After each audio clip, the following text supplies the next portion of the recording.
अस्सलाम वालेकुम और welcome back to Orange Shots. अगर मैं आपको कहूं कि आप अपनी आंखें बंद करें, एक फ़ोन को इमेजिन करें जो कि आज से तकरीबन 10-12 साल पुराना हो, which has a keypad, which has a screen, और जो आपकी पॉकेट का डार्लिंग हो, I am very sure that it is going to be one of these kind of phone.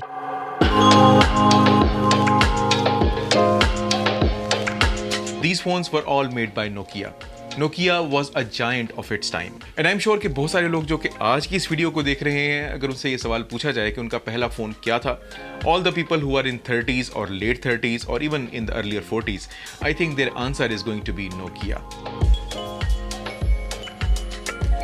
Nokia at its time was pretty big. It was so big कि अगर हम आज सन 2020 तक के तमाम स्टैटिस्टिक्स उठाएं और हम उन 10 फोन्स को देखें जो कि दुनिया में सबसे ज़्यादा शिप हुए और सबसे ज़्यादा फ़रोख्त हुए, तो उन 10 में से एक फ़ोन एप्पल का है, एक फ़ोन सैमसंग का है, एक फ़ोन मोटरोला का है और बाकी 7 फ़ोन नोकिया के हैं। नोकिया का अपने पीक के ज़माने में यानी कि सन 2008 में मोबाइल फ़ोन्स में मार्केट शेयर 38.6% था। अगर हम एप्पल की बात करें तो सन 2018 में यानी कि नोकिया के उस पीक के 10 साल के बाद एप्पल का मार्केट शेयर 13.4% है और दुनिया का सबसे बड़ा मोबाइल फ़ोन मैन्युफैक्चरर यानी कि सैमसंग, उसका सन 2018 में मार्केट शेयर 19% है। So you can well imagine how huge the Nokia was.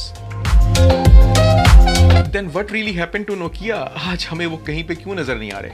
I know there are some phones built by HMD Global और इसमें कुछ फॉर्मर नोकिया के एग्जीक्यूटिव्स हैं जो कि इस कंपनी में हैं, but these are not the real Nokia. Don't get me wrong, Nokia is still there and they are still pretty big. They are still making the things that are behind the infrastructure of mobile and all of that stuff. लेकिन आजकल हमें वो कहीं market में नजर नहीं आते, consumers को नजर नहीं आते। What really happened? मेरा नाम है जाहिद निसार, आप लोग देख रहे हैं ऑरेंज शॉट्स और आज हम नोकिया के ज़वाल की दास्तान बयान करेंगे। So, let's start. नोकिया की कंपनी ठीक ठाक पुरानी है। It is not like that in the late 90s और earlier 2000 they just sprung into life. It is more than a century old. Nokia की बुनियाद हम सबको पता है कि फिनलैंड में रखी गई और नोकिया बेसिकली एक टाउन का नाम है, एक रिवर का नाम है जो कि वहाँ से गुजरता है और इनके फाउंडर ने चूज़ ये किया कि अपने टाउन और रिवर के नाम के ऊपर अपनी कंपनी का नाम रखें। नोकिया का पहला बिजनेस जो था वो मोबाइल फ़ोन्स बनाना नहीं था। मोबाइल फ़ोन्स में तो बड़ी देर में आई है, बहुत बाद में आई है। इनिशियली एक पेपर मिल की बुनियाद रखी गई और उसके कुछ ईयर से बाद दूसरी पेपर मिल की बुनियाद रखी गई and we are talking about 1865। अगली एक सदी तक ये कंपनी सिर्फ और सिर्फ पेपर बनाती रहती है अंटिल द 1960s। 1960s में इन्होंने और डिफरेंट बिजनेसेस एक्वायर करना शुरू किए because they were quite stable. इन्होंने रबर बनाने का बिजनेस शुरू किया, टायर्स बनाने का बिजनेस शुरू किया, केबल्स बनाने का बिजनेस शुरू किया, पावर डिवीजन क्रिएट किया। It ventured into so many other things. और बेसिकली इनकी कंपनी का मॉडल ये था कि ये कोई नई कंपनी बिल्कुल ग्राउंड अप से एस्टैब्लिश नहीं करते थे। They were just acquiring and most of them were just acquisitions. 1981 में इन्होंने एक मोबाइल कंपनी को एक्वायर किया जो कि फिनलैंड से ताल्लुक रखती थी और इस तरह से ये मोबाइल सेक्टर में इन हो गए। इनका शुरू में जो बिजनेस था मोबाइल का वो ये था कि ये कार फोन्स बनाते थे, कार्स में फोन्स को लगाते थे और well they were not as good as you know the standards of 2000s। They were very क्या उनको कहना चाहिए कि they were not even digital, they were analogue phones, but that is when they started all of these things and by the late 80s and earlier 90s they really started developing some good products और इन्होंने jump मारा उस analogue से digital के अंदर। अगर हम 1990s की बात करें तो that was a crazy time, really crazy time.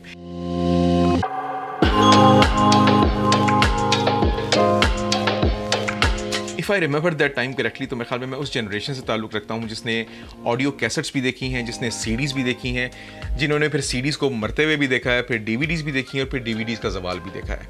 That is a big jump, jumping from that analog format to digital format to SD format, then to HD format and now to 4K, 6K and 8K formats. पिछले 20 साल के अंदर दुनिया मुकम्मल तौर पर तब्दील हो गई है and same was happening in the mobile sector.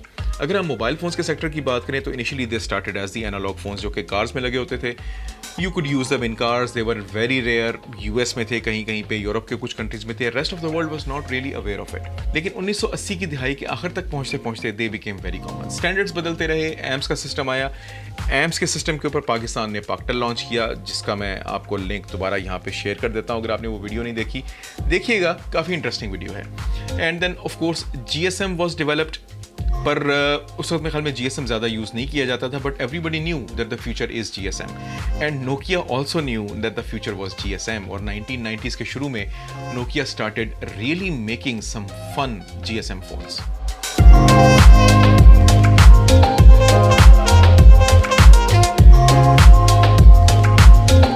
They were not just solid, they were not just good, they were robust as well। और इनके अंदर ये कैपेबिलिटी भी थी कि ये SMS भी भेज सकते थे, कॉल भी कर सकते थे, and apart from all of that इनके अंदर सॉफ्टवेयर भी मौजूद था जो कि आपको मिस्ड कॉल नोटिफिकेशंस, आपको नए मैसेजेस का अराइवल और इस तरह की डिफरेंट चीज़ें आपको बताता था। बिकॉज उस वक्त तक जो ज़्यादातर फ़ोन्स यूज़ होते थे, इवन पाकिस्तान में भी और इन US में भी, देवर बेसिकली द एम्स फ़ोन्स, मोटरोला के बड़े बड़े हैवी मोटे मोटे लंबे एंटेना वाले। These Nokia phones were quite different. Comparing them to those Motorola phones or those Ericsson phones जो कि 1990s में थे, Nokia के phones उस वक्त के लिहाज से पतले थे, दुबले थे, स्लिम थे, उनके अंदर ऑपरेटिंग सिस्टम था। Later on they introduced the world's most played game, Snake, on Nokia phones as well. 1991 से लेकर 1995 तक नोकिया ने दिन दुगनी और रात चुगनी तरक्की की। 1995 में नोकिया के प्रॉफिट्स की तादाद 1991 के मुकाबले में 10 गुना ज़्यादा हो चुकी थी। They were introducing the new phones, the slick phones, दिन ब दिन फोन्स को पतला करते जा रहे थे, उनकी बैटरी लाइफ इंप्रूव करते जा रहे थे, and all of these Nokia phones they had a software जिसकी एरिक्सन और मोटरोला के फोन्स में शदीद कमी महसूस की जाती थी। नोकिया को एक बहुत बड़ा बूस्ट उस वक्त मिला जब एक प्रेस कॉन्फ्रेंस के दौरान रशिया के उस वक्त के सदर मिखाइल गोर्बाचोव नोकिया का फोन इस्तेमाल करते नजर आए। 1998 यानी कि 1998 तक नोकिया तरक्की करता रहा और अगले 10 साल तक यानी कि 1998 से सन 2008 तक नोकिया का गोल्डन दौर था।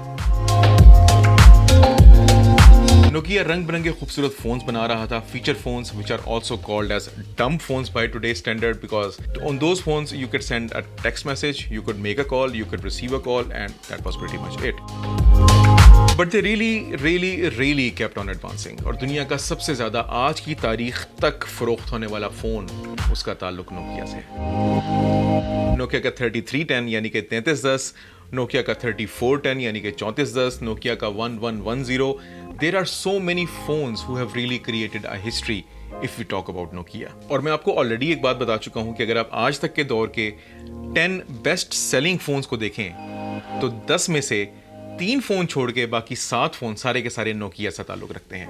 That is how big, that is how giant, that is how popular the Nokia was। अगर हम आदादो शुमार की बात करें तो नोकिया के लिए सबसे अच्छा साल सन 2008 था जब उसके 472 मिलियन फोन्स फरोख्त हुए। अगर हम इसके मुकाबले में 10 साल बाद की फिगर्स देखें यानी कि सन 2018 की, तो Samsung managed to sell only 295 million phones और Apple managed to sell only 209 million phones. That is how big the Nokia was। Profits के हिसाब से नोकिया के लिए सबसे अच्छा साल सन 2007 था जब नोकिया ने $51 बिलियन की सेल की और $8 बिलियन नोकिया के प्रॉफिट कीमत में आए। इन द ईयर 2007 नोकिया का फ्लैगशिप फोन N95 था और फिर N95 8GB भी आया। By their standards, it was the state of the art phone. But in 2007, Steve Jobs went onto the stage and he really ruined it all for Nokia, Windows, BlackBerry and almost for everyone। जब सन 2007 में iPhone की इस unveiling के बारे में Nokia के executives और Nokia के इंजीनियर से पूछा गया तो उनका कहना जनाब ये था कि iPhone is a very expensive gadget, बहुत महंगा है, इसको डेवलप करना, इसको प्रोड्यूस करना वो खुद बजाते खुद बहुत महंगा है, और iPhone is just a 2G phone. IPhone could only browse at the speed of 2G at that time. और नोकिया का N95 it was not 3G, it was 3.5G phone. तो उनका कहना यह था जनाब कि हमारा फोन जो है वो आईफोन से कहीं ज्यादा एडवांस्ड है और लोग कभी भी नोकिया से आईफोन के ऊपर शिफ्ट नहीं होंगे। And if we talk of the reality, अगर हम हकीकत की बात करें तो they were not very far off from the truth, क्योंकि याद रखिएगा कि नोकिया के फोन 470 मिलियन यूनिट्स फरोख्त हुए थे सन 2007 में और उसके मुकाबले में आईफोन बहुत कम तादाद में फरोख्त हुआ था। अगर हम परसेंटेज की बात करें तो नोकिया का शेयर मैंने आपको बताया कि ऑलमोस्ट 38.6% था। आपको पता है कि उस जमाने में एप्पल का शेयर कितना था मोबाइल फोन की मार्केट में? 3%। तो मेरा ख्याल है कि नंबर्स को देखते हुए दे वर वेरी कॉन्फिडेंट कि ऐसा कभी भी नहीं होगा कि नोकिया डीथ्रोन हो जाए। लेकिन नोकिया को अगला ही ब्लो लगा अगले ही साल सन 2008 में जब एंड्रॉयड भी मार्केट में आया। और साथ में अगर आप एक चीज पे मजीद गौर करें कि सन 2007 में Android was also ready for launch, but when they saw कि आईफोन देखने में कैसा लगता है, इस्तेमाल करने में कैसा लगता है, they send their engineers back to the drawing board कि आप जाएं और एंड्रॉयड फोन को दोबारा डिजाइन करें। And that is why Android सन 2008 में लॉन्च हुआ था। और सन 2008 तक पहुंचते पहुंचते it was very very clear कि market was heading in a completely different direction. And trust me, Nokia did try whatever they could. But the problem was that Nokia, although it had an excellent hardware, इसका software इतना अच्छा नहीं था। मैंने आपको video के शुरू में बताया कि Nokia was making feature phones और dumb phones जिनको हम आजकल के ज़माने में कहते हैं। But slowly Nokia had ventured into the smartphone market. और सन 2007 तक पहुंचते पहुंचते Nokia का शेयर स्मार्टफोन मार्केट में काफ़ी ज़्यादा बढ़ चुका था। अगर आप सन 2007 के स्टैट्स देखें तो स्मार्टफोन मार्केट में Nokia का शेयर 50% था, 50%, और एप्पल का शेयर स्मार्टफोन मार्केट में 5% था। It was just 5%. Nokia really made some cool phones with the cool colors, with the cool cameras. Zeiss के साथ इनकी पार्टनरशिप थी. They were really making some really awesome phones.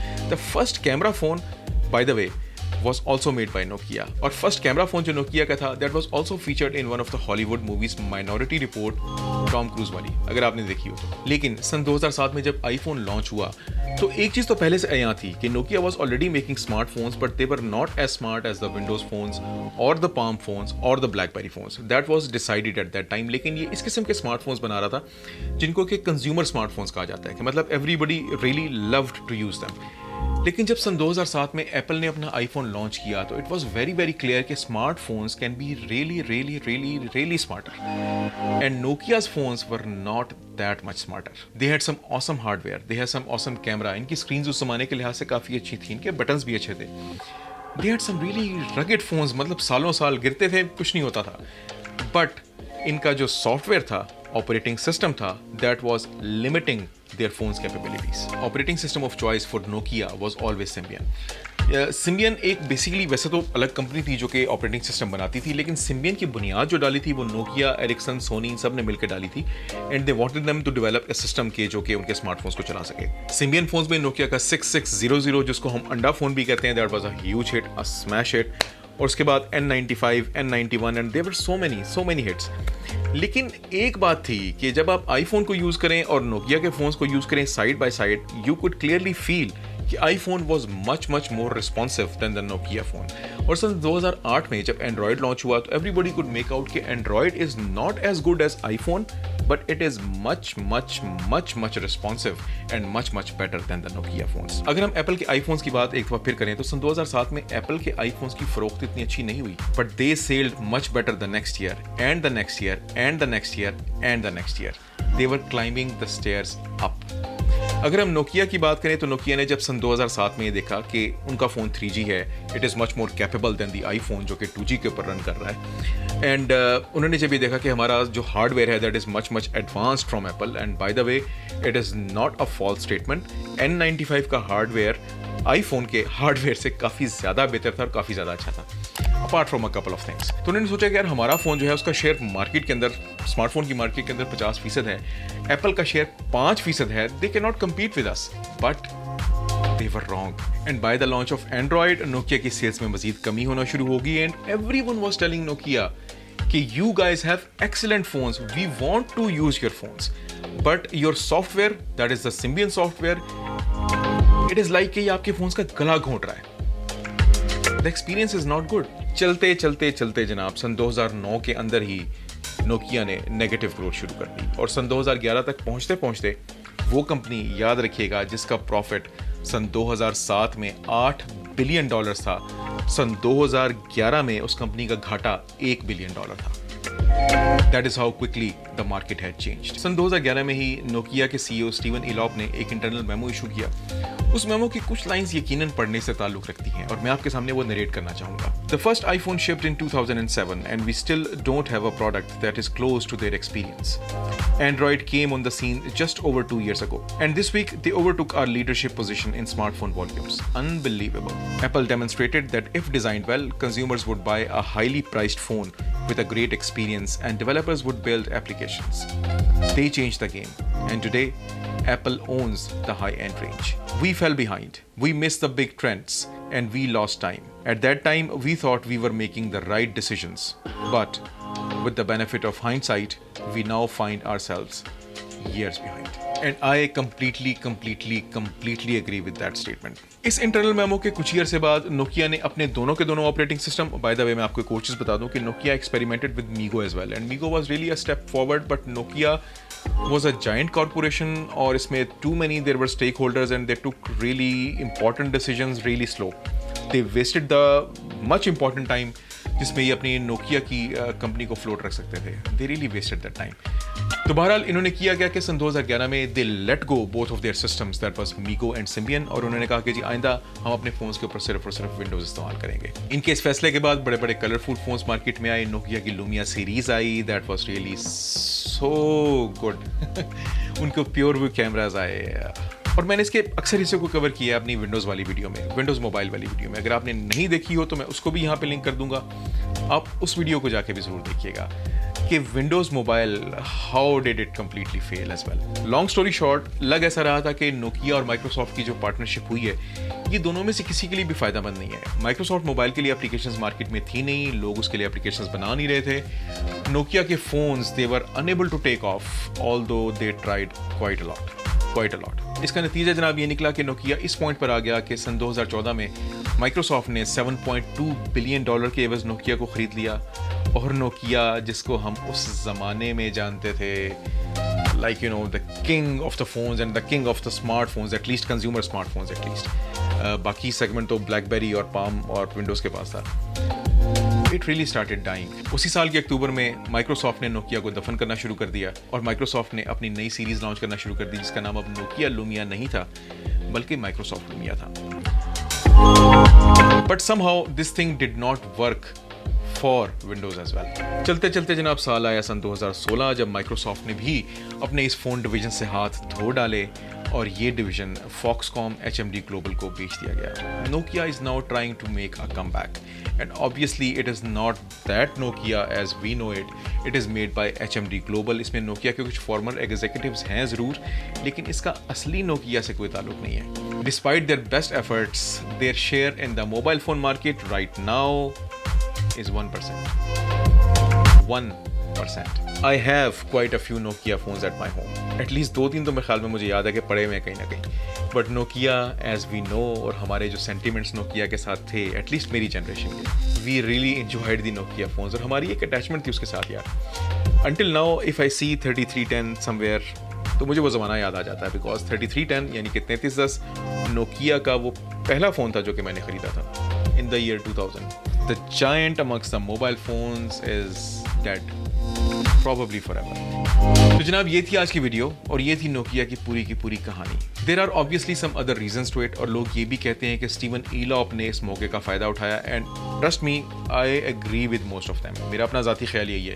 Anyway, apart from all of those things, उन्होंने वाकई ऐसा किया या नहीं किया, probably we are never going to know. But everybody has his suspicions and so do I. अगर आपको आज की वीडियो पसंद आई हो तो प्लीज़ लाइक करना मत भूलिएगा, शेयर करना मत भूलिएगा, सब्सक्राइब करना मत भूलिएगा.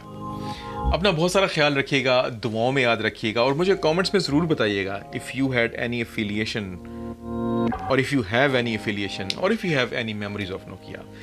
Take very good care of yourself. This is on in shorts. I am Zahid Nisar.